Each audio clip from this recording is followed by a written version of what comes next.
Hantaran Facebook Pengerusi Muafakat Nasional Tan Sri Anwar Musa malam ini mengundang pelbagai spekulasi apabila beliau dilihat memberi bayangan positif mengenai sesuatu perkembangan yang dipercayai berkait dengan MN 2.0.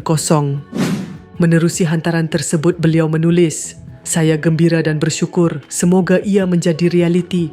Buat masa ini biarlah pucuk pimpinan tentukan. Banyakkan berdoa," katanya menerusi hantaran di Facebook pada Khamis. Hantaran itu muncul ketika tular gambar kehadiran Naib Presiden PAS Datuk Idris Ahmad di sebuah hotel yang turut menjadi lokasi mesyuarat Biro Politik UMNO malam ini.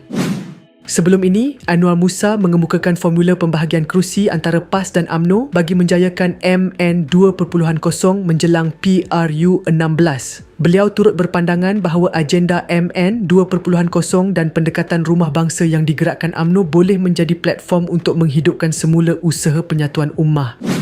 Nada yang sama turut disuarakan Timbalan Presiden PAS Datuk Seri Tuan Ibrahim Tuan Man yang menyatakan sudah tiba masanya MN 2.0 direalisasikan demi memperkukuh politik Melayu dan umat Islam menjelang beberapa PRN akan datang.